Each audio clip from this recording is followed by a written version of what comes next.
We're talking about Rage Against the Machine, that self-titled debut album that just like ripped through 1992. Yeah. And we've got some seriously killer sources to go through today to see how this all blew up. So we'll look at that album cover, how they blended all those musical styles, their activism. So let's go back to 1991. LA's got this simmering tension, and you've got these four guys, Zack de la Rocha, Tom Morello, Tim Comerford, Brad Wilk. They come together to form Rage Against the Machine, and their demo tape, it just starts spreading like wildfire. And pretty soon they're signing with Epic Records. And here's the thing, even with a major label, they insisted on having total creative control. All right, so let's talk about their sound. This wasn't just your typical metal band. They mixed rap, metal, funk, punk. Yeah, it was groundbreaking. Nobody was doing that at the time. Like, think about it. This is, way before nu metal even showed up.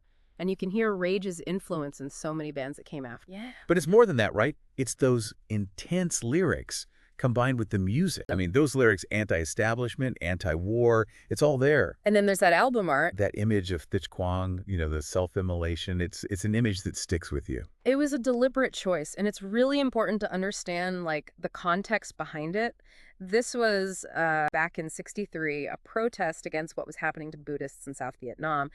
Rage wasn't just trying to shock people. They were forcing everyone to confront this horrible act and think about how it connects to all the struggles that were going on. Right. They wanted you to think about it, even if it made you uncomfortable. That's what set them apart. For sure. It was more than just music. It was a challenge. And, a lot of people responded to that challenge, even though at first the album sales, they weren't great. Yeah, the music industry, they just didn't know what to do with them. And then Killing in the Name hits the radio, and that changes everything. That song was just raw. It was powerful. And those F-bombs, wow, everyone was talking about it. Some stations wouldn't even play it. It definitely got people's attention, like a primal scream against all the injustice in the world. You couldn't ignore it. And then there was that performance at Lollapalooza in '93. Oh, yeah. Legendary. That was the turning point. They were on stage with some of the biggest names in alternative music. And Rage just blew everyone away. The crowd went crazy. It was like this massive mosh pit of pure rebellion. It's amazing how one performance can change everything. After Lollapalooza, everything exploded for them. The album went triple platinum. They ended up on all those best of the '90s lists. That album was huge. For sure. It completely changed rock music. Okay, I want to talk more about one song in particular, Know Your Enemy, because that song, I think, really sums up everything Rage was about. And don't forget, we've got some guest appearances on that track.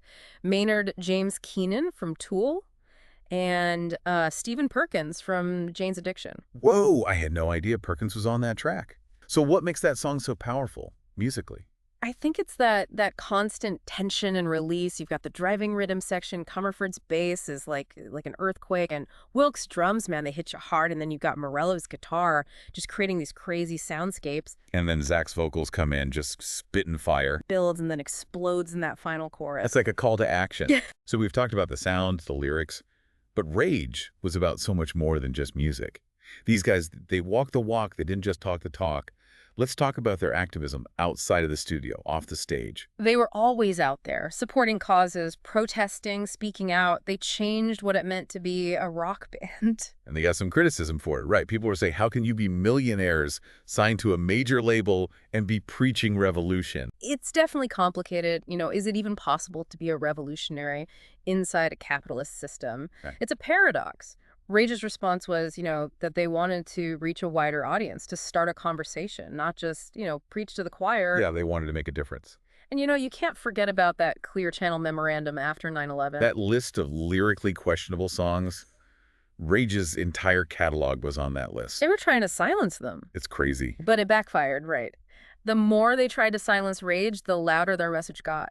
I guess that shows you how powerful their music and their message really was. They challenged authority. They made people think. And they made a lot of people uncomfortable. So we've covered a lot with this debut album, but this was really just the beginning for them. They had 2 more incredible albums ahead of them. Yeah, up next we've got Evil Empire. Get ready! Evil Empire, man! Even just the title, it sends shivers down my spine. That album was a total knockout punch, a direct attack on everything wrong with the world. They didn't back down at all on the intensity. I mean, it came out in '96, and if anything, they turned things up even louder. No doubt about it. It debuted at #1 on Billboard. People were ready for that raw, unfiltered message, and they devoured it. You know what's really fascinating about Evil Empire is how it, like, showed a new side of their sound. They pushed the boundaries even further. They wove in, like, even more hip-hop influences. Think about Bulls on Parade. That song is a masterpiece. Morello's guitar sounds like turntable scratches, and the drums just pound right through you. And the lyrics, man. Weapons, not food, not homes, not shoes, not need, just feed the war pigs. It's like a punch to the gut. They're holding up a mirror to society, exposing all the greed and hypocrisy. And they were afraid to, take that message to the mainstream. Remember their performance on Saturday Night Live? Oh, yeah? How could you forget? They tried to hang those American flags upside down on their amps. It was a protest against Steve Forbes, the Republican presidential candidate who was hosting that night. Man, what a statement. It caused such an uproar. They were only allowed to play one song, Bulls on Parade, but man, they made it count. It was bold. It showed they wouldn't compromise their message, even on, national TV. And they really put their money where their mouth was, Yeah. In 97, they opened for U2, the Pop Mart tour, huge tour. And instead of, taking their share of the profits, they donated it. Wait, seriously? Yeah. They gave it all away? Yeah, to organizations that, aligned with their values. Groups like the Union of Needle Trades, Industrial and Textile Employees, Women Alive, the Zapatista Front. That's incredible. It shows that their commitment to social justice wasn't just lip service, they were taking action. It's inspiring. But all that activism made them a target, too. They had shows canceled, police departments worried about their message. They were seen as violent and anti-law enforcement. Which is so ridiculous. They were speaking out against violence. They were fighting for justice, not against it. Exactly. It just shows how much they scared those in power. But Rage never backed down. Their music was a weapon against oppression. And that brings us to their third album, The Battle of Los Angeles. Came out in 92.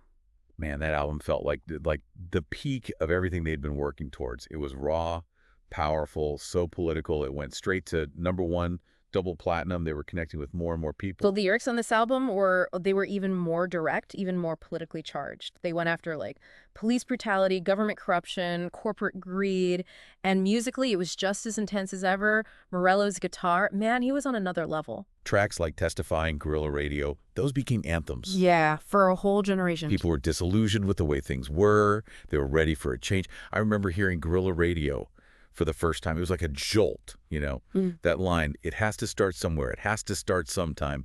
What better place than here? What better time than now? The songs resonated with people, and then they were in movies like The Matrix Reloaded. Yeah, perfect fit. Those movies had that same theme, rebellion, fighting the system. It shows you how universal their message really was. It went beyond genres, beyond cultures. But then, right at their peak, they broke up. 2000. Zack de la Rocha announced he was leaving the band, said there were creative differences, political differences. It was a huge blow to fans. It felt like the end of an era. They went out with a bang. They released one last album before they called it quits, Renegades. Tell me about Renegades. It was a brilliant move. It was all covers, songs by artists that had inspired them. You had Bob Dylan, Bruce Springsteen, Public Enemy, Cypress Hill. It was like a tribute to their influences, but they put their own spin on everything, They reinterpreted those classic songs, gave them this politically charged energy. It was like a final act of defiance. Like they were saying, we may be gone, but our message is going to live on. And it did. Their music stayed relevant. But the question remained, would they ever reunite? Mark hanging over Rage Against the Machine. Would they ever come back together? Well, they kept us guessing for a while. But Rage, they always do things their own way. Oh yeah, 2007. Coachella, man. Do you remember where you were when you heard they were headlining? It was huge. The news just spread like crazy. Everyone was talking about it. It was the reunion we'd all been waiting for.